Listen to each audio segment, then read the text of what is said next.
नमस्कार दोस्तों। आपको याद होगा कि इस कोविड से जब कोविड की शुरुआत जम्मू में हुई थी, पूरे देश के अंदर हुई थी, लेकिन जम्मू के अंदर जब मामले बढ़ना शुरू हुए थे, उसी समय एक आंदोलन का अंत हुआ था जिसमें जम्मू कश्मीर के जितने भी मंदिर हैं, सभी मंदिरों का एक बोर्ड बनाने की मांग को लेकर एक आंदोलन चल रहा था। वो लगभग 5 महीने तक चला था और जम्मू के रणवेश्वर मंदिर में वहाँ प्रोटेस्ट रैलियाँ वो चलती थी, पूरे शहर के अंदर रैलियाँ चलती थी। उस आंदोलन का क्या हश्र हुआ, इस पर चर्चा करने के लिए हमारे साथ हैं क्रांति दल के स्टेट प्रेसिडेंट प्रीतम शर्मा जी, और ये इस आंदोलन के साथ भी जुड़े हैं, इसके साथ ही ये सोशल वर्कर भी हैं, समय समय पर अपनी राय जो है वो देते रहे हैं। प्रीतम शर्मा जी, आपका स्वागत है।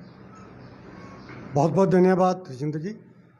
और जो आंदोलन की शुरुआत जिसकी हुई थी बड़े ज़ोर शोर के साथ, रैलियां निकलती थी शहर के अंदर, उस आंदोलन का क्या हश्र हुआ? सबसे पहले तो मैं आपका प्रश्न का उत्तर बाद में दूंगा। इस कोविड काल के दौरान जिन हमारे साथियों की मृत्यु हुई है और परमात्मा के चरणों में लीन हो गए हैं, उनकी आत्मा की शांति के लिए मैं प्रार्थना करता हूं। उनके परिवार वालों के लिए ऊपर वाले से यही दुआ करता हूं कि उनको शक्ति मिले इस सदमा को सहने की और उठकर फिर चलने की, क्योंकि ऐसे जंग जुबा हमारे बीच में से चले गए इस कोविड की बीमारी से। ये कोविड बहुत ख़तरनाक बीमारी है और सबके लिए एक जो SOP जो सरकार की तरफ से जारी हुए उसका पालन करना चाहिए, क्योंकि मैं स्वयं भुक्तभोगी हूँ। आपका प्रश्न था कि उस आंदोलन का क्या हुआ, तो मैं आपको उस आंदोलन के बारे में थोड़ा सा बताना चाहता हूँ कि 30 मार्च को मैंने टीकाकरण करवाया था अपना वैक्सीन का, और 9 मार्च को मुझे फीवर हुआ। जब मैंने फीवर एक दिन हुआ, दूसरे दिन हुआ, तो तीसरे दिन 11 मार्च को मैंने टेस्ट करवाया तो मेरा कोरोना पॉजिटिव पाया गया। तो मैंने अपने आप को आइसोलेट कर लिया अपने कमरे में अंदर ही, पूरा अपना ट्रीटमेंट कराता रहा। उसके बाद मेरे परिवार के जो मेरी श्रीमती जी हैं उनको भी हो गया, और भी परिवार के सदस्य थे। हम उभर कर बाहर आए। लगभग 15 से 18 दिन लग गए इस कोरोना से लड़ते हुए। इस बीच में उस आंदोलन की वार्ता चल रही थी। अब आपका जो प्रश्न, मूल प्रश्न है, मैंने बताना इसलिए कहा कि लोग कई सोच रहे होंगे ये बंदा जो है ग्राउंड पर काम करने वाला है, पब्लिक में काम करने वाला है। मैं आपको बताना चाहता हूँ कि लास्ट ईयर कोरोना के दौरान हमने बहुत सारे लंगर लगाए, फूड राशन लोगों को वितरित किया। इस बार नहीं कर पा रहे, उसका कारण था कि मैं स्वयं कोविड पॉजिटिव हो चुका था, मेरा परिवार, इसलिए हम भरे। दूसरा अब प्रश्न, जो मूल प्रश्न है कि उस आंदोलन जो 5 महीने आंदोलन चला धर्मार्थ कर्मचारियों का, उस आंदोलन का अंत क्या हुआ? उसका अंत जो है बहुत ही दुर्भाग्यपूर्ण रहा। जो अपेक्षा थी, जो उम्मीद थी, उस पर हम खरा नहीं उतर पाए। उसका कारण तो एक तो मैं अस्वस्थ हो गया, और दूसरे हमारे जो कर्मचारी गरीब लोग जो है पिछले 6-6 महीने से 7-7 महीने से तनख्वाह नहीं मिली थी उनको, और जिनकी ये जिम्मेवारी थी हमारे प्रशासन की, मैं ये कहना चाहता हूँ कि उस प्रशासन की बहुत बड़ी ये भूल कहूँगा या नालायकी कहूँगा या जम्मू का दुर्भाग्य कहूँगा कि उन्होंने उस आंदोलन को, उस पीड़ा को नहीं समझा। कर्मचारी गला फाड़ फाड़ के, चिल्ला चिल्ला कर हर गली, हर चौक, हर चौराहे पर ये कहा, ये उन्होंने मैसेज देने की कोशिश की कि ये जो डोगरा हमारी धरोहरें हैं, हमारे जो राजे महाराजों की धरोहरें, मंदिर, हमारे जो जितने हेरिटेज है वो ख़त्म होने के कगार पर है, इसे सेव किया जाए। तो किसके आगे गुहार लगाते? सरकार के आगे। यहाँ का LG प्रशासन है उसके आगे। परंतु LG प्रशासन ने आश्वासन देने के बाद भी आंखें मूंद ली, नज़र फेर ली और इसको अनदेखा किया गया। रही बात भाजपा और जो यहाँ के हमारे 2-2 सांसद हैं, उन सांसदों महोदयों को भी मिले, जुगल जी को भी मिले, यहाँ के जो संगठन मंत्री हैं भाजपा के, शो कौल जी को भी मिले, इनके जो अन्य नेता हैं उनको भी मिले। इन्होंने उस मुद्दे से आंखें फेर ली।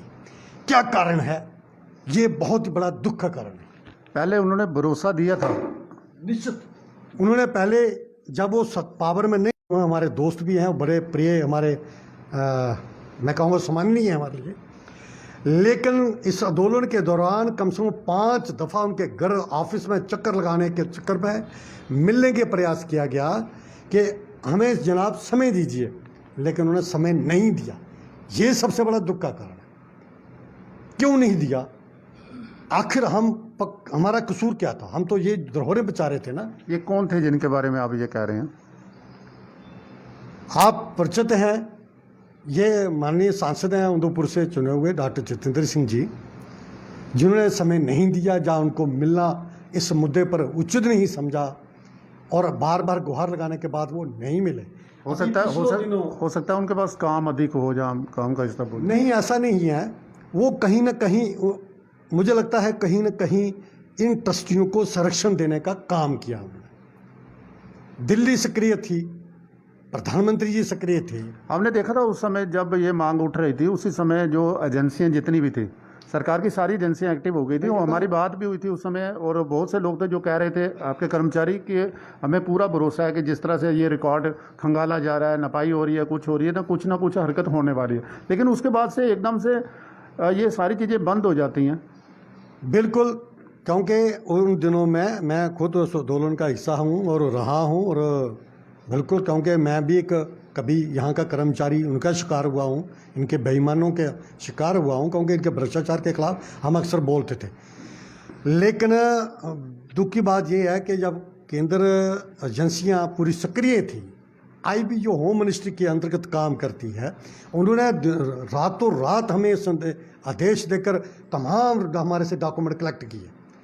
यहाँ स्पेशल ब्रांच, सीआईडी और तमाम जो आईवी और अपनी सीआईडी जो और यहाँ की जो सीबीआई है, उनके कार्यालय में वो रिकॉर्ड दिया और उन्होंने भी रिकॉर्ड वो लिया।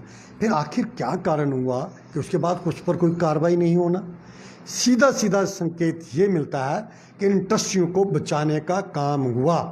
और हमने देखा इस जब आंदोलन जो चल रहे थे उस समय भी कुछ यहाँ भाजपा से जो भाजपा के नेता थे वो लोग भी यहाँ आ रहे थे, वहाँ समर्थन में आए थे आपके, पर उसके आगे बात बढ़ी नहीं। मैं कहता हूँ सभी ने ये प्रयास था, और हम जैसे मैं अभी पिछले दिनों जो प्रेस हुई थी, दुख के साथ उनका भी रोना आपने देखा, मैंने आपके ही चैनल द्वारा, कि कितनी वो पीड़ा अपनी व्यस्तता सुधार रहे। तो इसका मैं स्पष्ट ये कहना चाहता हूँ कि इस पार्टी का जो स्लोगन है, इसका जो मूल जो स्लोगन था, उसके ये हट गए हैं। वंशपात, भ्रष्टाचार मुक्त, वंशपात मुक्त, ये सारी ट्रांसपेरेंट पारदर्शिता, वो सारी की दरी रह गई।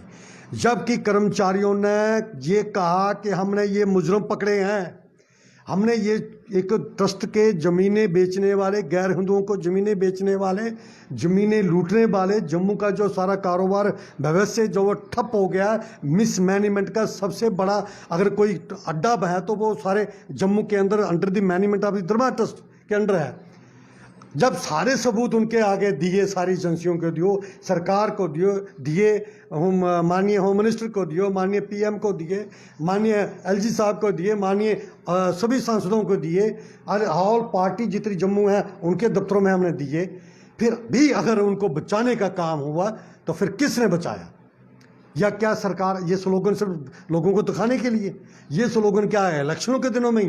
क्योंकि दुख होता है, हम भी उस संगठन से जुड़े हैं और हमने भी वोट दिया, हमने भी उस इलेक्शन में काम किया कि ये अच्छा होगा, लेकिन ऐसा नहीं हुआ। ये दुर्भाग्य है जम्मू की जनता का, जम्मू के लोगों का, क्योंकि जम्मू के अंदर अगर टूरिज्म, चलिए मानिए अभी कोविड चल रहा है, लेकिन अगर कभी ये हालत ठीक भी होंगे तो ये बिना मंदिर की जो मैनेजमेंट है जम्मू शहर के अंदर, जब तक इसका चेहरा नहीं बदला जाता तो जम्मू के अंदर टूरिज्म नहीं आएगा, जम्मू का कारोबार बिल्कुल नहीं चल पाएगा। ये मैं अपने खून से लिख के देने के लिए तैयार बैठा हूँ। नहीं, देखिए, ये तो पूरा देश जानता है कि जम्मू कश्मीर जो है वो टूरिस्ट पर ही आधारित है। अगर आप देखें बाबा अमरनाथ या फिर माता वैष्णो देवी या फिर जो जितने भी हमारे जो धार्मिक स्थल हैं जितने भी हैं वहाँ टूरिस्ट जो है लगभग उसी कारण से ज़्यादा अधिकतर उसी कारण से आता है, खासकर जम्मू रीजन के अंदर। कश्मीर के अंदर तो सुंदरता या मौसम का आनंद लेने के लिए आते होंगे, और जम्मू में केवल इसी के लिए। और सबसे ज़्यादा अगर देखा जाए तो मंदिर जो हैं वही जम्मू के अंदर पूरे हिंदुस्तान में सबसे अधिक हैं। सिटी ऑफ टेम्पल जम्मू को ही कहा जाता है। लेकिन अर्थव्यवस्था की जो जम्मू की रीढ़ है वो मंदिर हैं, और मंदिरों की जो हालत है, अगर आप तवी के किनारे जाएं देखें अब कितनी दर्दनाक स्थिति है। तो इस बारे में भी कोई अभी अगर समझौता हुआ है तो क्या इस बारे में भी ट्रस्ट से कोई बात हुई है कि वो इनका भी कोई देख रेख करेंगे? आपने बड़ा उचित प्रश्न किया है कि जम्मू के अंदर अगर बिजनेस लाना है या टूरिस्ट को लाना है तो बिना मंदिरों का चेहरा चाल चरित्र चेंज किए हुए यहाँ यात्री नहीं आएगा। उसका कारण है कि पिछले 20 वर्षों से यात्रियों के साथ जो दुर्व्यवहार हुआ है, जो उनके मिसबिहेव किया गया है, जो मिसमैनेजमेंट रही है, जो यात्रियों की सुविधाओं के लिए नाम मात्र कोई भी एक शून्य भर भी कोई उनके लिए व्यवस्था नहीं की गई, उसका कारण यही है कि यात्री जो है परेशान है, यात्रियों का मुंह बांग हो चुका है, यात्री यहाँ नहीं आना चाहता। तो जब यात्री नहीं आएगा तो जम्मू का कारोबार कैसे होगा? रही बात कश्मीर की, वहाँ तो पर्यटक हैं, यहाँ पिलग्रिम जाता है और वहाँ पर्यटक भी जाता है, यानी कि वहाँ जो सैलानी जो आते हैं ऐश परस्ती करने आते हैं, सुंदरता देखने के लिए आते हैं, स्नोफॉल देखने। यहाँ क्यों आएंगे? यहाँ सिर्फ यही आएंगे कि यहाँ विश्व प्रसिद्ध जो मंदिर है हमारी धरोहरें हैं, उनके लिए लालसा रहती है कि हम उनके दर्शन कर सकें। लेकिन जहाँ वहाँ आकर जब वो मिसमैनेजमेंट देखते हैं तो वो एक बार आकर कान पकड़ते हैं, भैया दोबारा यहाँ नहीं आएंगे। तो उसका ठीक करने के लिए किसकी जिम्मेवारी है? सरकारों की। सरकारों ने अपनी जिम्मेवारियों से मुंह फेरा है, और मुझे ये लग रहा है कि जो मीडिएटर हैं उन्होंने भी बहुत बड़ा पाप का काम किया। उन्होंने एक चोर जो मैनेजमेंट थी, जो ये किसके बारे में आप कह रहे थे? जो मीडिया ट्रस्ट की बात कर रहा हूँ अभी, क्योंकि इस समझौता कराने के पीछे भी जिसमें सीईओ श्राइन बोर्ड रहे हैं, इसमें अपने मेंबर कुछ चुने हुए थे, इन्होंने एडवाइजरी कमेटी ट्रस्ट वालों ने, बहुत बुद्धिजीवी हैं जम्मू शहर के। मुझे ये लग रहा है कि बुद्धिजीवी तो हैं, लेकिन उन्होंने भी बड़ा पाप किया है। उन्होंने एक बेईमानों को, उनसे एक भ्रष्टाचारियों को संरक्षण दिया है, उनको उनकी गोदी में फिर उन मुलाजिमों को पकड़कर उनकी झोली में डाल दिया कि जाइए इनकी शरण में रखिए आपको। ये सबसे बड़ा पाप हुआ है। जबकि चाहिए ये था कि उसका दूध का दूध पानी का पानी करते, उसकी जांच करवाते, उसके लिए इंक्वायरी करवाते, और उन चोरों को सजा दिलवाते कि जिन लोगों ने इनकी ज़मीनें बेची हैं, इनके खजाने लूटे हैं, लाइब्रेरियों की जो हमारी हिस्टोरिकल बुकें हैं उनकी चोरी की है, यहाँ मूर्तियाँ उठाई हैं, हमारी गैर हिंदुओं की ज़मीनें बेची हैं मंदिरों की, तो आखिर इनकी जांच कौन करवाएगा? मैं सैल्यूट करता हूँ उन कर्मचारियों को जिन्होंने भूखे तपती हुई धूप और सर्द 6-5 टेम्परेचर में रहकर ऐसा आंदोलन किया और लोगों को जगाया कि भैया हमारा साथ दो, हमारा साथ दो, नहीं अपना भी साथ दो। क्योंकि अगर हम तो कर्मचारी हैं, आपका काम है ये लड़ना, आपका काम है इस भ्रष्टाचार के और इस मिसमैनेजमेंट के खिलाफ लड़ना। लेकिन लोगों ने चुप्पी साथ दी है, और वो चुप्पी जम्मू के लिए बहुत घातक साबित होगी। इसे कोई नहीं बचा सकता, कभी जम्मू नहीं उभर सकता जब तक इनका चेहरा नहीं बदला जा रहा। लेकिन रही बात हमारी, हमने संघर्ष समिति बनाई है, हमारा आंदोलन रहेगा, हम आगे भी चलेंगे। जैसे ही मोड़ ठीक होता है, इसके लिए हम फिर जनता को जगाएंगे, पीसफुली तरीके से, बड़े आराम से लोगों को फिर जगाएंगे, इस प्रशासन को भी जगाएंगे। और जिन लोगों ने इस मुद्दे से मुंह फेरा है उनके लिए फिर से अपील करूंगा, एक बार पुनः विचार करिए। अगर जम्मू का हित चाहते हो तो इस मुद्दे पर बात करें, इस पर ठोस कोई कानून बनाएं, अन्यथा आपके स्लोगन हवा में उड़ते जाएंगे। जम्मू में आपकी जनता आपको इलेक्शन में इसकी पूरी सजा देगी, कोई नहीं आपको बचा सकता। मैं खुद उस पर हिस्सा बनूंगा, ये मैं आज कहना चाहता हूँ। प्रीतम जी, अगर देखें हम लोग जो सुनते रहे हैं कि जब जो अमीर लोगों की जब बात आती है तो उसमें कुछ पंडित लोगों के नाम आते हैं। अब अगर आप पुरानी मूवीज़ देखें, कहानियाँ देखें, या फिर मंदिर देखें, मठ देखें, तो वहाँ जो पंडित होते हैं काफ़ी ज़्यादा मोटे तगड़े होते हैं। तो आप इसको बेटर जानते हैं, आप ये ट्रस्ट में भी रहे हैं, आप यूनियन में रहे हैं, तो क्या जहाँ के जो पंडित हैं, जो जम्मू में जो पंडित हैं, धर्मा ट्रस्ट के जो कर्मचारी हैं, उनकी सैलरी कितनी है? क्योंकि हमने ऐसा तो कोई नहीं देखा इस तरह का अमीर बड़े खजम। मैंने देखो वो टीन के छपड़े में रह रहे थे रणवेश्वर मंदिर के पीछे, उनको छोटी छोटी जगह मिली थी। वो बोल रहे थे कि 3 महीने हो गया हमें सैलरी नहीं मिली, हमारे बच्चे नहीं पढ़ रहे हैं, हमें यहाँ से उठने के लिए। तो इनकी अर्थव्यवस्था कैसी है और ये कितनी सैलरी देते हैं? मैं चाहता हूँ कि आप इसके जानकार हैं, आप बताएं कितनी कितनी सैलरी वो अभी इनको मिल रही है।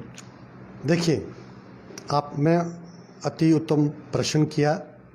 मैं आपको ये बताना चाहता हूँ, ये 22 अप्रैल को इनका समझौता हुआ और 24 से यहाँ पर लॉकडाउन शुरू हो गया। उस लॉकडाउन के जो समझौता हुआ था, समझौता के दौरान जो उन्होंने फर्जी कमेटी जो भी बनाए उन्होंने किया कि आपको सैलरी भी मिलेगी, सब कुछ मिलेगी। जहाँ तक हमें सूचना आ रही है कि अभी तक कुछ चंद लोगों को सैलरी मिली है और 7 महीने से लगभग पीछे सैलरी नहीं मिली है। वो पंडित जो आपका प्रश्न जो था कि पंडित को क्या मिलता है, अभी समझौते के दौरान भी नहीं मिली? नहीं मिली, चंद लोगों को मिली। अभी भी लोग कई मुझे कल भी फ़ोन कर रहे थे, परसों भी कर रहे थे। अगर वो सैलरी का विरोध करते हैं तो क्या उन्हें फिर कोई दबाव बनाया जाएगा? देखिए, अभी तो ये जब तक ये कोविड-19 जो चल रहा है, मुझे लगता है हम वेट करेंगे। और मैं परमात्मा से यही, माता भगवती वैष्णो देवी से यही प्रार्थना करूंगा, भोलेनाथ से यही प्रार्थना करूंगा कि इस बीमारी से हमें जल्दी निजात मिले और मुक्ति मिले और हमारा जम्मू फिर से खुशहाल हो, क्या पूरे भारत खुशहाल हो। क्योंकि इस समय एक बीमारी जाती है, दूसरी तीसरी आ जाती है। यह बहुत कष्ट के दिन है और आने वाले नीति हम बाद में करेंगे। लेकिन इस समय जो बात थी, जो पंडितों का क्या हाल है, आज उनके घर में दाना नहीं है। 6,000, 8,000, 9,000 तनख्वाह लेने वाला, यहाँ लाख रुपया, 70,000 रुपये लेने वाला भी 6,000, 8,000 तनख्वाह, बिल्कुल मात्र इतनी सैलरी उनको मिलती है। और आज उनका घर का चूल्हा जलाना बहुत कठिन है और ऊपर से जो देते हैं वो भी बंद कर रखा है। इस समय चाहिए इन संस्थाएं, ये अपने आप को धर्मार्थ ट्रस्ट के ठेकेदार कहते हैं ना, इस समय इनका ये दायित्व बनता है कि उन घरों के अंदर चूल्हा जलाए। अगर कोई भूखा है, कोई बिना वस्त्र है, बिना अन्न है, उनकी वो सुविधाएं हम उनको उपलब्ध करवाएं। परंतु ऐसा ना करके जो उनका बेसिक राइट, जो उनकी सैलरी है, उसे भी रोका हुआ है। तो ये अपने आप में बड़ा दुर्भाग्य। बस समझौता होने के बाद भी कि हम लोग इतने पैसे दें, 21 हो गए ना, और अभी तक सैलरी नहीं दी उनको। कल 22 तारीख है, तो कल 1 महीना हो जाएगा इनका समझौता हुए, लेकिन इन्होंने उसको अनदेखा किया हुआ है। और वही एंडामेट एटीट्यूड, जो रिवेंजफुल एटीट्यूड जो है, वो आज टिल डेट भी उन्होंने अडॉप्ट कर रखा है। उससे वो टच से मस नहीं हो रहे। और यही तो लड़ाई थी हमारी कि अगर धार्मिक स्थान है तो वो धार्मिक वृद्धि के लोग आने चाहिए। धार्मिक स्थान है तो धार्मिक के अनुसार ही उसके कार्यशैली होनी चाहिए। परंतु ऐसे ना होकर एक प्राइवेट लिमिटेड होकर, जो मैं बार बार कहता हूँ, होकर एक डिक्टेटर का रोल यहाँ पर अदा कर रहे हैं वो ट्रस्टी। और जितना जुल्म होता है, जितने भी वो शिद्दत होती है, वो कर रहे हैं लोगों के साथ, कर्मचारियों के साथ। ये मैं कहना चाहता हूँ। आपने सुना ये सारी चर्चा, तो इसमें एक बात तो सामने उजागर हो गई कि जम्मू कश्मीर की जो अर्थव्यवस्था है, उसमें सबसे जो मुख्य रोल रहता है वो जहाँ के जो धार्मिक स्थान है, यहाँ आने वाले सैलानी हैं। क्योंकि जब सैलानी यहाँ आते हैं तो वो यहाँ के बाज़ारों में घूमते हैं, और जो भी बड़े बाज़ार हैं इस समय, रघुनाथ बाज़ार, पुरानी मंडी, या फिर जितने भी बाज़ार हैं, वहाँ की एक अर्थव्यवस्था उनकी एक बन जाती है कि यात्री सैलानी यहाँ आ रहे हैं। लेकिन जो उनका रख रखाव है मंदिरों का, या उसकी देख रेख जिस तरह से होनी चाहिए, वो जो वहाँ कर्मचारी काम करते हैं, उनकी दशा किस तरह से, इस विषय में किसी ने भी जानने की कोशिश नहीं की। जब भी कोई इस तरह का आंदोलन उठता है, एक रघुनाथ मंदिर के अंदर या रणवेश्वर मंदिर के अंदर एक पुजारी जब वो शुरू से वहाँ काम कर रहा है, अगर उसकी सैलरी जो है 5,000, 6,000 या 8,000 या 10,000 होती है। हालांकि अब चढ़ावे के लिए कुछ लोगों को ऐसा लगता होगा कि मंदिरों में पैसा चढ़ता है तो वो शायद पंडित लोग ले जाते हैं। ऐसा बिल्कुल नहीं है। आजकल लोग भी समझदार हैं। वहाँ कुछ जो वहाँ लगे होते हैं पैसा चढ़ाने के लिए, वो इस तरह से लगे होते हैं, केवल उसको ट्रस्ट के जो कर्मचारी हैं केवल वही उसको खोल सकते हैं। तो स्थिति काफ़ी गंभीर है।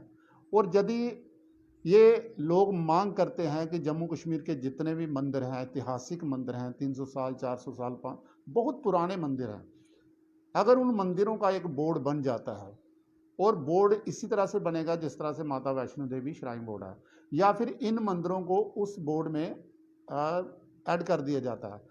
इसका एक ही मोटिव है कि यहाँ उन मंदिरों की देखरेख हो सके। तो अगर ऐसी स्थिति नहीं आ रही, जब मैनेजमेंट जो मौजूदा मैनेजमेंट है वो नहीं चाहती है कि मंदिरों का बोर्ड बने, तो इसका मतलब ये है कि उन्हें कोई ना कोई निजी इसका लाभ हो रहा है। इस बारे में आप लोग क्या सोचते हैं? आप कमेंट करें और कोशिश करेंगे कि आपकी कमेंटों का जो है प्रीतम शर्मा जी इसका भी जवाब देंगे। और आप क्या चाहते हैं, क्या सोचते हैं आप इसके बारे में कि जम्मू की डेवलप के लिए ये जो मंदिरों का विकास होना कितना ज़रूरी है? मुझे और मेरे कैमरामैन अरुण को दीजिए इजाज़त, फिर मिलेंगे आपके साथ। धन्यवाद।